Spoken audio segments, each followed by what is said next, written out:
नाज़रीन आदाब, नमस्कार। न्यूज 18 में आपका खैर मकदम है और हम प्रोग्राम शुरू करने वाले हैं सेहत आपकी।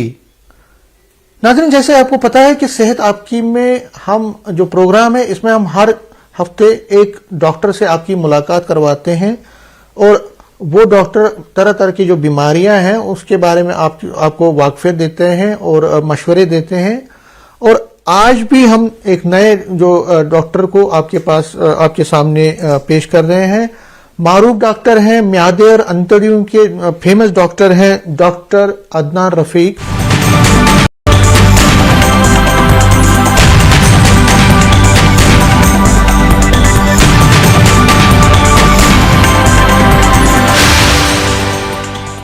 डॉक्टर अदनान रफीक, सेहत आपकी प्रोग्राम में आपका खैर मकदम है, स्वागत है। बहुत शुक्रिया। हम आपसे सबसे पहले जानने की कोशिश करेंगे कि जो अंतड़ियों और म्यादे और अंतड़ियों की जो बीमारियां हैं, मेन कौन सी बीमारियां लगती हैं, वजूहात क्या है और इसका इलाज क्या है। देखिए, सबसे पहले अगर हम शुरू करें तो हम फूड पाइप से ही शुरू कर लेते हैं। फूड पाइप में कॉमन जो आजकल प्रॉब्लम उसको हम रिफ्लक्स डिजीज बोलते हैं, गैस्ट्रो इसोफेजियल रिफ्लक्स डिजीज।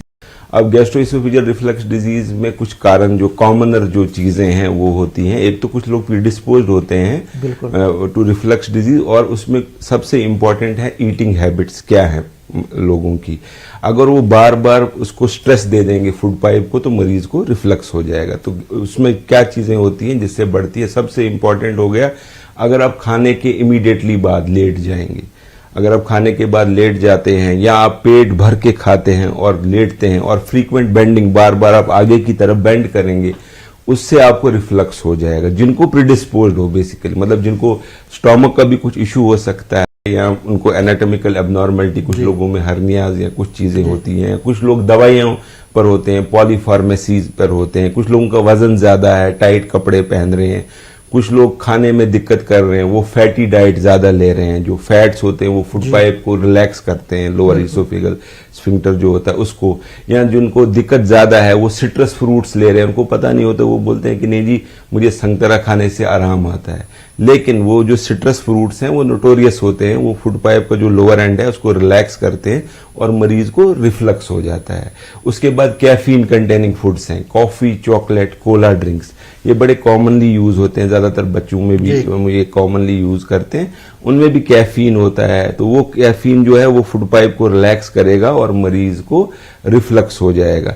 और उसके बाद कुछ कॉमनर मेडिसिन हैं जो कि हम यूज करते हैं, उनसे भी मरीज का जो फूड पाइप रिलैक्स हो जाता है, उससे भी मरीज को रिफ्लक्स होता है। तो कुछ लोगों में एनाटॉमिक एबनॉर्मलिटी होती है lower end of oesophagus, food pipe के लोअर एंड पर, जैसे कि उसमें जो कॉमनर है कोई हाइटस हर्निया हो गया, कभी पेशेंट्स को खाना फंसना, अटकना, रुकना, वो पेशेंट को क्या बोलते हैं, कोई एक्लेजिया एक बीमारी होती है, या डिसमोटिलिटी होती है, फूड पाइप की चाल में प्रॉब्लम हो सकती है, उससे भी मरीज को जो है इसोफेजियल रिफ्लक्स हो सकता है। तो इसके लिए जो सबसे इंपॉर्टेंट है, जैसे मैंने आपको बताया, डाइटरी हैबिट्स। अगर वो डाइट तो उनके हाथ में है, अगर वो डाइट में ध्यान देंगे तो ऑब्वियसली रिफ्लक्स में इंप्रूव हो जाएगा।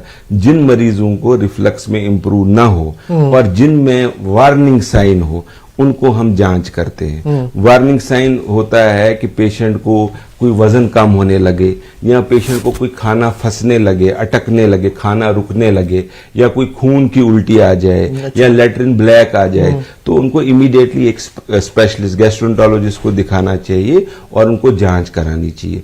और जिन पेशेंट को परसिस्टेंट प्रॉब्लम रहे, परसिस्टेंट डिस्पेप्सिया 45 साल के ऊपर एज के, उनमें गाइडलाइंस रिकमेंड करती हैं कि उनकी जांच एंडोस्कोपी होनी चाहिए। जिन पेशेंट को रेस्पॉन्स नहीं आ रहा है, पीपीआई के साथ रेस्पॉन्स नहीं आ रहा है, जो हम दवाइयां कॉमनली यहाँ पे over the counter available medicine होती हैं वो दवाइयां खाते हैं, जैसे ओमिप्राजोल, ऐसी दवाइयां, पेंटाप्राजोल खाते हैं। जिनको रेस्पॉन्स नहीं आया उनको इमीडिएटली गैस्ट्रोएंटरोलॉजिस्ट को दिखाना चाहिए। और इसमें फिर मैदे का भी इंपॉर्टेंट रोल है। एक इन्फेक्शन होती है एच पाइलोरी, जिसको हम हेलिकोबैक्टर पाइलोरी इन्फेक्शन बोलते हैं, जो हमारे सब कॉन्टिनेंट में बहुत कॉमन है। मतलब हमारे इंडिया में कुछ रिसर्च जो स्टडीज हुई हैं उसमें अप टू ट्यून ऑफ 70% तक लोगों में इन्फेक्शन एच पाइलोरी की पाई जाती है। और ये जो एच पाइलोरी है ये एक बैक्टीरिया जिसको कि हम बोलते हैं it is non carcinogenic bacteria. इसमें जो एच पाइलोरी है, एक इसमें ये 4 किस्म की बीमारियां मैदे में कॉज कर सकता है। एक तो सिंपल गैस्ट्राइटिस हो गया जो कि स्टोमक को इन्फ्लामेशन करना हो गया। एक उसको हम बोलते हैं माल्ट, उसको बोलते हैं म्यूकोजली एसोसिएटेड लिम्फाइड टिश्यू, माल्ट एक हो गया, वो चीज कर सकता है। लिम्फोमा एक चीज होती है, वो कॉज कर सकता है एच पाइलोरी। और एक सिंपल फ्रैंक कैंसर जो है वो भी कॉज कर सकता है, जिसको हम एडिनोकार्सिनोमा बोलते हैं। तो this is a neoplastic agent. अगर किसी पेशेंट को सिम्टोमेटिक एच पाइलोरी डिजीज है तो उसको ही has to be treated for it. अब इश्यूज क्या आते हैं एच पाइलोरी, हम आजकल क्या है कि लोग जैसे कुछ लोग तो हम देखते हैं कि हमारी प्रैक्टिस में आते हैं, वो खुद ही दवाई खा रहे हैं, एच पाइलोरी की ट्रीटमेंट खुद कर लेते हैं। लेकिन दे हैव टू अंडरस्टैंड कि जो पहले की जो किट्स थी, जो पुरानी किट्स थी, वो क्योंकि लोगों ने उसको बेताशा मिसयूज किया। बेसिकली मैं आपको बताऊंगा, मिसयूज करने से क्या हो गया कि उनको वो रेजिस्टेंस हो गया है उस दवाई से। अब हमें क्या होता है कि 50% से ज्यादा तक जो पेशेंट्स एच पाइलोरी की ट्रीटमेंट ले रहे हैं उनमें रेजिस्टेंस पाया जाता है। उन रेजिस्टेंस एच पाइलोरी ट्रीटमेंट के अभी हमारी सारी गाइडलाइंस चेंज हो गई हैं। जो हम पहले कन्वेंशनल ट्रिपल थेरेपी देते थे उसका रेस्पॉन्स रेट बहुत कम हो गया है। तो अब आजकल हम एक क्वाड्रुपल ट्रीटमेंट देते हैं उसको इरेडिकेट करने के लिए, और फिर उसके ऊपर भी कुछ लोगों को क्वाड्रुपल ट्रीटमेंट भी रेस्पॉन्स नहीं देती है। उसमें फिर हमें एक और दवाई आई है रिफाब्यूटिन, वो हम यूज करते हैं उसको इरेडिकेशन करने के लिए। और आप ये सोचिए कि उसमें भी जो कि बेस्ट ट्रीटमेंट अवेलेबल है उसमें भी 10% तक रेजिस्टेंस रेट है। 10% still they are not cured with this medicine. उसमें फिर हमें और एक दवाई है, वो अभी अवेलेबल नहीं है इंडिया में, होपफुली वो आगे आ जाएगी, वोनाप्राज़ान उसका नाम है दवाई का, मोस्ट लाइकली वो भी आगे आएगी तो हम पेशेंट को ट्रीट। लेकिन सबसे इंपॉर्टेंट है, देखिए जो ये पॉलीफार्मेसी है, जो खुद दवाइयां आप लोग लेते हैं, दे शुड ट्राई टू, हाँ, it is not advisable. Doctor साहब एक और चीज है, आमतौर पर देखा गया कि जो इरिटेबल बाउल सिस्टम है ये इसकी अक्सर शिकायत रहती है, इसकी वजूहत क्या होती हैं और इसको किस तरह से सिस्टम रखा जाए? देखिए इरिटेबल बाउल सिंड्रोम जो है इसको हम जो है इसमें बेसिकली 3 टाइप्स हम ब्रॉडली ग्रुप करते हैं। एक हो गया irritable bowel syndrome diarrhoeal form उसको बोलते हैं, जो कि मरीजों को लैट्रिन लूज चलती रहती है। उसके कुछ कॉमन कॉजेज हैं। एक हो गया नंबर 1 जो कॉमनेस्ट कॉज है वो है post infection irritable bowel syndrome, जिसको हम पहले बोलते थे पोस्ट इन्फेक्शियस, अभी उसका चेंज करके नाम पोस्ट इन्फेक्शन, उसमें कुछ वजूहत हैं, that is beyond this interview. Post infection irritable bowel syndrome क्या होता है कि मरीज को यहाँ पे किसी को कुछ लूज मोशन हो गए या कुछ हो गए, वो उसके लिए एंटीबायोटिक्स खा लेते हैं, चाहे मरीज को वायरल डायरिया हो जो कि कॉमन है हमारे सब कॉन्टिनेंट में। अगर किसी को वायरल डायरिया है उसको कोई एंटीबायोटिक लेने की जरूरत नहीं है, लेकिन वो एंटीबायोटिक ले लेता है, उससे उसके जो फेवरेबल बैक्टीरिया है वो भी निकल जाते हैं। एक तो उसको लूज मोशन ने खराब कर दिया, एक जो फेवरेबल बैक्टीरिया थे वो भी निकल गए। उससे क्या होता है, उनको पेशेंट को ये post infection irritable bowel syndrome ये हो सकता है। अगर एंटीबायोटिक के साथ हो तो उसको हम बोलते हैं एंटीबायोटिक एसोसिएटेड डायरिया, जो कॉमन है। जैसे हमारी कॉमनर एंटीबायोटिक्स हैं, लोग देते रहते हैं, फिजिशियंस या कोई खुद सेल्फ पॉलीफार्मेसी करते हैं लोग, या खुद दवाई खा देते हैं। उस वजह से भी मरीज को क्या होता है कि ये फिर परसिस्ट करता है, लूज मोशन उसको परसिस्ट करता है। तो उसमें क्या आजकल उसमें बड़ी अच्छी ट्रीटमेंट्स आई हुई हैं, पेशेंट को वो दवाई से पेशेंट सेटल हो जाते हैं। और हम उनको कुछ चीजें हम उनको बोलते हैं जो रिस्ट्रिक्ट करनी है डाइट में, जिसमें कि सबसे जब मरीज को किसी भी मरीज को गट मोटिलिटी तेज हो जाए, फास्ट हो जाए, तो फाइबर्स हम उसकी रिस्ट्रिक्ट कम कर देते हैं। उनको बोलो कि यार फाइबर्स आप कम करो, बड़े पत्ते वाली सब्जी, सैलेड, ऐसी चीजें हम उनको रिस्ट्रिक्ट करते हैं जिनको भी लूज वूज हो जाए। हाँ, उनको बोलते हैं ये कम कर दो, क्योंकि उससे आंत की चाल बढ़ जाती है। उनको हम दूध बोलते हैं बंद करो, क्योंकि उसमें हम ट्रांजिएंट लैक्टोज इंटॉलरेंस उसको बोलते हैं। कुछ देर के लिए मरीज को जो दूध है उसकी वो टॉलरेट नहीं कर पाता है, उसको हम लैक्टोज इंटॉलरेंस बोलते हैं। तो कुछ लोगों में ऐसा होता है, कुछ बुजुर्गों में ज्यादातर ये कॉमन है, अंग्रेजों में और भी ज्यादा कॉमन है लैक्टोज इंटॉलरेंस। तो उनको हम ये चीजें बोलते हैं आप ऐसी चीजें करो, दूध अभी अवॉइड करो, आप दही वही ले सकते हो, जो सब्जियां हैं, फ्रूट्स हैं, इवन बबल गम्स हैं, उनमें सॉर्बिटोल होता है, शुगर फ्री टैबलेट्स हैं, वो हम उनको अवॉइड करने के लिए बोलते हैं। उससे वो पेशेंट जो है, most of the patient will settle down. लेकिन इधर मैं आपको बताना चाहूंगा कि पेशेंट्स हमारे पास काफी सारे आते हैं, कभी कभी we have to cut sorry figures, हम वो बोलते हैं जी irritable bowel syndrome, irritable bowel syndrome, हमें काफी देर से प्रॉब्लम ये। जब हम उनकी इवेल्युएट करते हैं, उनको हम जांच करते हैं, तो उसमें कभी कभी उन पेशेंट को उल्टी बीमारी, किसी को कैंसर निकल आता है आंत का, किसी को और कोई सीलियक डिजीज, एक मीट एलर्जी होती है जो कि डायरियल फॉर्म में हम उसको, किसी को तो कोई मुझे, हमें पेशेंट्स आते हैं वो बोलते हैं हमें जी 50 साल से चल रहा है, हमें 20 साल से, हमें 10 साल से, जब से मैं पैदा हूं तब से मुझे ये इशू है। फिर हमें क्या है, उनका एक सिंपल से एक सीलियक वीट एलर्जी का टेस्ट करते हैं, वो पॉजिटिव आता है, उनको हम वीट और ग्लूटेन उसको बोलते हैं, ग्लूटेन वाली चीजें बंद करते हैं, पेशेंट रेस्पॉन्ड करते हैं to treatment, they are emaciated, failure to thrive, ये काफी सारी चीजें उनकी होती है, कमजोर रहते हैं, वेट नहीं बढ़ता है, ये सारी चीजें उनको इससे हो सकती है। अब क्या है कि जैसे मैंने आपको बताया कि इरिटेबल बाउल सिंड्रोम जो है, हम पहले इसको लेबल करते थे एज डायग्नोसिस ऑफ एक्सक्लूजन। ये तभी डायग्नोसिस बनेगा जबकि हम ऑर्गेनिक कॉजेज रूल आउट कर लेंगे। ऑर्गेनिक कॉज हो गया, किसी को सीलियक डिजीज है, किसी को कैंसर है, किसी को आंत की बीमारी, इन्फ्लामेटरी बाउल डिजीज उसको बोलते हैं, वो एक आईबीएस और आईबीडी दे आर अपोजिट, मतलब IBS is a functional problem और inflammatory bowel disease is an organic problem. उसमें मरीज की आंत में कहीं जख्म होगा, कोई अल्सर होगा, कुछ चीजें हो सकती हैं, तो वो हमें देखना पड़ता है।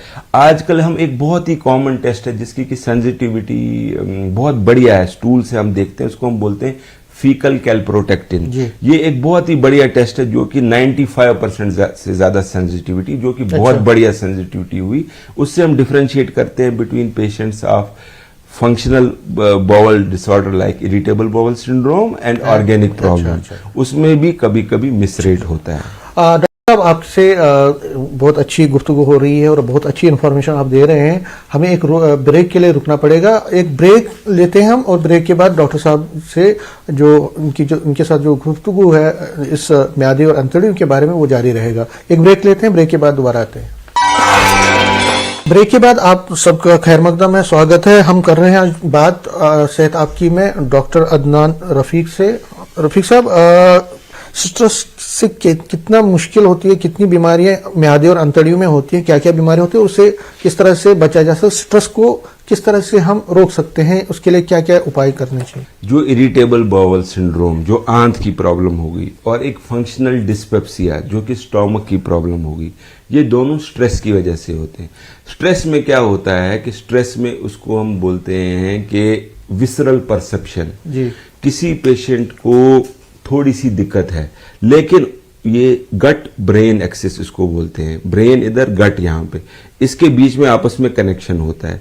अब जो लोग स्ट्रेस लेते हैं, एंजाइटी होती है, उनको विसरल उनकी जो परसेप्शन होती है पेन की, वो चेंज हो जाती है। एक तो उनको लगता है जो तकलीफ है वो बहुत ज्यादा लगने लगती है, और उनको कभी कभी क्या लगता है कि तकलीफ हो भी नहीं, उसको भी उनको तकलीफ लगता है। तो ये सारी विसरल परसेप्शन पे बेस्ड है जो ये, और इसमें काफी सारे एनवायरमेंटल फैक्टर्स और बाकी सारी फैक्टर्स जो है इंटरप्ले करने से मरीज को इरिटेबल बाउल सिंड्रोम, जो इसकी हम हाइपोथेसिस बोलते हैं, ये चीजें इसमें काफी इंपॉर्टेंट होती है। अब इसमें सबसे हम क्या बोलते हैं, हमें इन पेशेंट्स को एंटी एंजाइटी मेडिसिन देनी पड़ती है। कभी कभी किसी को हमें पेन के लिए देनी पड़ती है मेडिसिन, जिससे कि उनकी जो नर्व की परसेप्शन है वो चेंज हो जाए, और हम उनको बोलते हैं कि वो अपने आप को डिस्ट्रेस करें, जैसे योगा है, बाकी सारी चीजें हैं, हम उनको बोलते हैं आप ऐसी ऐसी चीजें करें। काफी सारे पेशेंट्स जो है उससे इंप्रूव हो जाते हैं। या कुछ लोगों में इरिटेबल बाउल सिंड्रोम जो है उनको एनोरेक्टल डिसएनर्जिया बोलते हैं, स्टूल्स पास कॉन्स्टिपेटिंग टाइप जो इरिटेबल बाउल सिंड्रोम है, उनको स्टूल पास करने में दिक्कत होती है, वो इवैक्यूएट प्रॉपरली नहीं कर पाते। उसमें हम बायोफीडबैक एक चीज होती है, वो हमारे पास यहाँ मशीन है, मैनोमीट्री उसको बोलते हैं, उससे हम चेक करते हैं, मरीज को हम बायोफीडबैक के साथ पेशेंट को इंप्रूव करवा देते हैं कि नहीं जी उनका इरिटेबल बाउल सिंड्रोम उससे भी इम्प्रूव हो जाता है। उनको हम बोलते हैं कि आप वो स्क्रीन पर उनको दिखाते हैं चीजें और उनको हम बोलते हैं आप ऐसे करो, वो खुद देखते हैं स्क्रीन में इम्प्रूव होने लगता है। तो देन क्या है, उससे क्या है, उनका बायो फीडबैक से दे आर इम्प्रूविंग। कॉन्स्टिपेटिंग टाइप, कुछ लोगों को विसरल परसेप्शन से पेन ज्यादा बढ़ जाती है, पेन परसेप्शन बढ़ जाती है, उनके लिए भी दवाइयां हैं। मेडिसिन के साथ साथ अगर योगा हो या वॉक हो या बाकी चीजें, वो ज्यादा इंपॉर्टेंट। नंबर 1 जो है उनके लिए योगा, उनको अपने आप को डिस्ट्रेस करना, पहले वो करना है, पहले उनकी विल पावर स्ट्रांग होनी चाहिए। जरूरी है नींद, ऑब्वियसली नींद, जिनको भी स्ट्रेस होगा उनको नींद कम होती है। ये जो इरिटेबल बॉल वाले सिंड्रोम पेशेंट वाले, इनको हम नींद की भी दवाइयां देते हैं ताकि उनको नींद अच्छी आए, वो सोचे ना, जिस वक्त वो नींद करने लगते हैं उनका दिमाग एक्टिव हो जाता है। फैटी लीवर कैसे हो जाता है, उसकी वजूहात क्या है और इलाज कैसे? हम पहले फैटी लीवर जब होता है तो उसको कैसे इलाज कर सकते? देखिए मैं आपको बताऊं, फैटी लीवर के जो मेन प्रीडिस्पोजिंग फैक्टर्स हैं, नंबर 1 पर हो गया मोटापा, नंबर 2 हो गया आपका पेशेंट का खून में चर्बी होना जी, जिसको हम बोलते हैं हाइपर ट्राइग्लिसरीडीमिया, नंबर 3 पे हो गया डायबिटीज। ये जो तीनों रिस्क फैक्टर्स हैं, ये इस वक्त इन्होंने मोटापा, इसको फैटी लीवर को बढ़ा दिया। नंबर 4 पे हो गया जेनेटिक प्रीडिस्पोजिशन, जिनको जीन्स में है जी। अगर किसी को मोटापा हो तो 2 गुना रिस्क लीवर डैमेज का, अगर किसी को डायबिटीज है उसको भी 2 गुना रिस्क है लीवर डैमेज का, अगर किसी को चर्बी है उसको भी 2 गुना, अगर ये तीनों कंबाइन होते हैं तो 16 गुना रिस्क है, मतलब 16 टाइम रिस्क है लीवर डैमेज का। तो सबसे इंपॉर्टेंट है कि वो वेट कम देखें, वेट उनके हाथ में है, शुगर उनके हाथ में है ना। अगर ये वेट और शुगर को कम कर पाते हैं तो इनका लाइफ स्पैन बढ़ जाता है। किसी को ये 3 नहीं है, एक टर्म है उसको बोलते हैं लीन नैश, उनमें जेनेटिक प्रीडिस्पोजिशन होती है। एक जीन का तो पता चल गया PNPLA3, में भी और भी कुछ जीन्स हो। ये जो लीन नैश है ये ज्यादा कॉमन हमारे इस एरिया, फिलीपींस में ज्यादा कॉमन है। हमारे इस एरिया में हम पर्टिकुलरली ज्यादा कश्मीरी पंडित्स में देखते हैं, पतले जो भी कश्मीरी डिसेंट के लोग हैं उनमें हमने ज्यादा देखा पतले लोग होने के बावजूद लीवर डैमेज होना।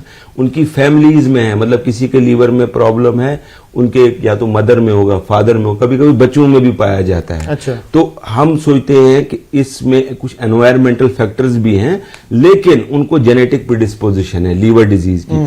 और आजकल हम देखते हैं जो डायबिटिक पेशेंट्स हैं, इनको सोचना चाहिए कि इनको हमेशा लीवर का अपना चेक करवाते।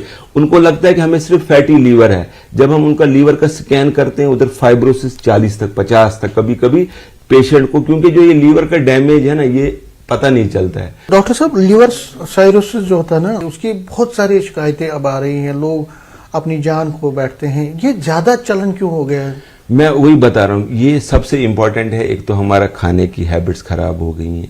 आप देखिए हम लोग जो है हम जंक फूड ज्यादा ले रहे हैं, हम कैलोरी डेंस फूड ले रहे हैं, हम जिसमें एनर्जी ज्यादा हो, हम कार्बोहाइड्रेट ज्यादा ले रहे हैं। वो जो कंसेप्ट था पहले का, आजकल लोग अभी भी कुछ लोग बोलते हैं कि नहीं जी जितना मर्जी आओ, फ्रूट से वेट नहीं बढ़ता है, वो तो बातें अब चेंज हो गई है। अभी कंसेप्ट है इंसुलिन सर्ज का, जितनी बार आप खाओगे, फ्रक्टोज है फ्रूट, जितनी बार आप खाओगे आपका इंसुलिन सर्ज होगा। आपको पता है इंसुलिन जो है वो वेट बढ़ाता है। इस वक्त सिर्फ एक ही फैटी लीवर का सबसे बढ़िया इलाज है, वो वेट लॉस है।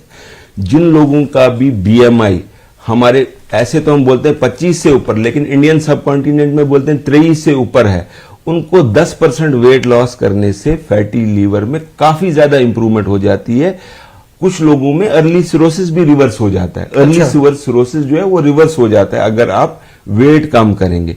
तो वेट कम करना 10% जो है वो रिकमेंडेड है, 10% वेट लॉस आप करो, फैटी लीवर में काफी रिवर्सल हो जाएगा। अच्छा। तो ये नंबर 1 पे। फिर बाद में जो कुछ दवाइयां अभी अवेलेबल हैं, ज्यादा दवाइयां नहीं है फैटी लीवर के लिए, लोग लेते रहते हैं, कोई कुछ ले रहा है कोई कुछ ले रहा है, 2-3 ही दवाइयां जो कि रिकमेंडेड है। डॉक्टर साहब, हेपेटाइटिस B और C ये कितना इंपॉर्टेंट है, इससे क्या क्या शिकायतें होती है, इस पे थोड़ा आप रोशनी डालें। फैटी लीवर इस वक्त commonest cause for liver damage है, जिनमें कि हेपेटाइटिस B, C है, अल्कोहल की हिस्ट्री नहीं होती।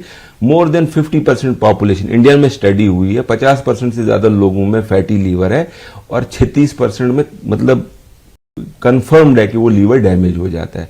हेपेटाइटिस बी का जो प्रॉब्लम ये है कि ये पता नहीं चलता लोगों को जी। ये अचानक कभी कोई ब्लड सैंपल लेने के लिए गए या कोई ब्लड बैंक में चले गए या इंसिडेंटल फाइंडिंग, उनको लीवर में चर्बी आ गई, कुछ आ गया, तो हम उनका टेस्ट वेस्ट करवाते हैं, उससे उनको पता चलता है हेपेटाइटिस बी।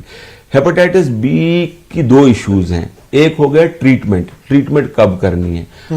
90% लोग जो हेपेटाइटिस बी के हैं उनको ट्रीटमेंट की जरूरत नहीं होती, वो कैरियर स्टेट में रहते हैं। लेकिन वो जो कैरियर स्टेट है उसमें में वॉच करना हमेशा जरूरी है। क्यों? हेपेटाइटिस बी एक ऐसी बीमारी है जो कि लीवर सिरोसिस करने के बगैर भी लीवर कैंसर कॉज कर सकती है। अच्छा। ये इसकी सबसे इंपॉर्टेंट चीज है। किसी को सीधा डायरेक्ट लीवर कैंसर करेगा, लीवर सिरोसिस भी नहीं होगा। तो इस बीमारी की इज्जत जरूरी है। मरीज को हम इसमें गाइडलाइंस भी हैव टू फॉलो। हर 3 महीने में पेशेंट का लीवर फंक्शन, हर 6 महीने में अल्ट्रासाउंड और वायरल लोड इनका करवाते हैं देखने के लिए। और जो हेपेटाइटिस बी जिनको होता है उनकी हम फैमिली स्क्रीनिंग करवाते हैं। हम बोलते हैं उनकी बहन, भाई, मदर, सबको इनका टेस्ट होने चाहिए, क्योंकि usually culprit will be the mother. ज्यादातर वर्टिकल ट्रांसमिशन होती है। 2 रीजंस हैं हेपेटाइटिस सी की जो दोबारा इनका सर्ज हुआ है। एक जो आईवी ड्रग अब्यूज है, बच्चों में बहुत कॉमन है आईवी ड्रग अब्यूज। कुछ बेल्ट्स हैं जहां पर कि जम्मू में भी, मैं आपको वो एरिया नहीं बताना चाहूंगा, कि बहुत कॉमन है वहां पे hepatitis C. Jammu, Rajouri, Poonch side में, इवन हमारे साइड डोडा भद्रवा में भी बहुत कॉमन है। पेशेंट्स आते रहते हैं, young patient, and I don't know उनका इन्फ्लुएंस होता है थोड़ा फॉर ट्रिगर, तो उनको बाद में हेपेटाइटिस सी हो जाता है। और दूसरा है डायलिसिस पेशेंट्स में। डायलिसिस की वजह से भी पेशेंट में कभी कभी हेपेटाइटिस सी कॉमन हो जाता है। जब कभी मशीन इन्फेक्ट हो जाए डायलिसिस की, तो उसमें nephrologist they do take proper care. तो उससे क्या होता है कि अगर कभी कभी डायलिसिस की वजह से हमारे पास पेशेंट्स आए तो हम उनको भी ट्रीट करते हैं। कब्ज से कितना प्रॉब्लम होती है और उससे कैसे बचा जा सकता है? देखिए, सबसे इंपॉर्टेंट है कब्ज के रीजन। कब्ज के रीजन जो है मैं आपको बताऊं, एक हो गया सबसे इंपॉर्टेंट जेनेटिक। अगर किसी के बाप, दादा, मदर किसी में कब्ज हो, वो उनको कब्ज होता है, उसको थोड़ा सा डिफिकल्ट होता है उनमें, क्योंकि उनमें कुछ कोई अपेरेंट कॉज नहीं निकलती, उसको इडियोपैथिक हम बोलते हैं, कॉन्स्टिपेशन। तो उसमें हमें वही सिम्टोमेटिक ट्रीटमेंट, कब्ज के लिए दवाई देनी पड़ती है। और हम उनको बताते हैं कब्ज में जो सबसे इंपॉर्टेंट चीजें, हम उसमें उल्टा है, लूज मोशन के अपोजिट कब्ज। लूज मोशन में हम बोलते हैं फाइबर रेस्ट्रिक्ट करो, इसमें बोलते हैं फाइबर दे दो। अच्छा। आप फाइबर्स ले लो, बहुत ज्यादा भी नहीं, फाइबर्स आप ले लो, उससे आपको इंप्रूवमेंट। आपको फ्लूइड इनटेक बढ़ानी। कुछ लोग फ्लूइड्स नहीं ले रहे होते हैं, कुछ लोगों का सिडेंटरी लाइफस्टाइल है, वो दिन भर बेड पे लेटे हुए हैं, उनको कब्ज बुजुर्गों में ज्यादा कॉमन होता है, वो लेटे रहते हैं ये। और उसके बाद हो गया कि क्या बोलते हैं, कुछ लोगों में मेटाबॉलिक रीजंस होते हैं, जैसे कुछ पेशेंट में हाइपोथायराइडिज्म है। Thyroid one of the commonest cause for constipation, hypothyroidism. कुछ लोग दवाइयां ले रहे होते हैं, दवाइयां भी नोटोरियस है फॉर कॉजिंग कॉन्स्टिपेशन। कुछ दवाइयां होती हैं, कभी कभी दवाइयां भी कॉज कर सकती है, आपकी डाइट भी कॉज कर सकती है। तो ये सारी चीजें हमको देखनी चाहिए, उसके बाद हमें डिसाइड करना चाहिए किन चीजों का ख्याल रखना चाहिए ताकि म्यादे हो, अंतड़ियां, लिवर, जो जितना भी सिस्टम ये है वो ठीक रहे। मोटा जो टिप्स आप देना चाहते हैं मोटे। देखिए, सबसे इंपॉर्टेंट है आप एक बैलेंस डाइट ले लीजिए, क्योंकि खाना मुंह से ही जाना है, उधर से ही सारी आंत में, मैदे से लेकर के आंत में जाएगा और लीवर उसको उड़ा देता है। उसको लीवर एक फैक्ट्री है जो उसको डाइजेस्ट करती। अगर आप खाने में इशू करेंगे, जंक फूड लेंगे, फास्ट फूड लेंगे, एनर्जी डेंस फूड लेंगे, ऑब्वियसली इट विल किसी ना किसी फॉर्म में तो इसमें स्टोर होएगा ही। तो ये दिक्कत कर लेगा कि ट्राइग्लिसराइड लीवर में डिपॉजिट होएगा। जब लीवर में डिपॉजिट हो जाता है उसके बाद ये हार्ट में भी डिपॉजिट हो जाता है, तो हार्ट को भी डैमेज कर सकता है। खाना आप उल्टा सीधा खाएंगे तो शुगर के भी, जिसको यू कैन प्रोलॉन्ग, जैसे किसी को डायबिटीज है, जेनेटिक प्रिडिस्पोजिशन है, उसको डायबिटीज होने के बहुत ज्यादा चांसेस हैं, लेकिन ही कैन प्रोलॉन्ग इट अगर वो खाने में ध्यान रखे, कुछ ये मीठी चीजें अवॉइड करे, कार्बोहाइड्रेट्स कम करे। कुछ लोग इंटरमिटेंट फास्टिंग, बाकी सारी चीजें करते हैं, उससे उनका वेट, और बचपन से ही शुरू करना चाहिए। सबसे इंपॉर्टेंट है एक तो वो बैलेंस डाइट, फिजिकल एक्टिविटी करें और खाने का ध्यान रखें, उससे ताकि उनको दवाइयों की जरूरत ना पड़े। जब दवाइयों की जरूरत नहीं पड़ेगी तो ऑब्वियसली फील बेटर, वो उनको रिवार्ड होगा एक, जो कि वो करेंगे, जो प्राइमरी प्रिवेंशन अगर करेंगे, वो अगर खाने में ध्यान रखेंगे, फिजिकल एक्टिविटी करेंगे, इससे obviously they will improve. Doctor Adnan Rafiq से आज हमने मुलाकात की और इन्होंने बहुत अच्छी बातें कही और बहुत सारी टिप्स भी दिए कि जो आम लोगों को, खासकर जो डाइट के बारे में उन्होंने बात की कि डाइट को बैलेंस रखना चाहिए और बहुत सारी और चीज़ें बोली, और जो अननेसेसरी हम खुद ही मेडिसिन खाते हैं उससे भी बचना चाहिए, फिजिकल एक्टिविटीज़ ज़्यादा करनी चाहिए, और बहुत सारी बातें उन्होंने की और बहुत इंफॉर्मेशन, वैल्यूएबल इंफॉर्मेशन लोगों को दी और हमें उम्मीद है कि लोगों को इस पर बहुत फ़ायदा भी पहुँचेगा। नाज़रीन, सेहत आपकी प्रोग्राम में बस आज इतना ही। नए हफ्ते हम नए किसी डॉक्टर से आपकी मुलाकात करवाएंगे और किसी और दूसरी इशू पर आपसे मुलाकात करवाएंगे। तब तक मुझे और मेरी टीम को दीजिए इजाज़त। आदाब, नमस्कार। India's largest news network, News 18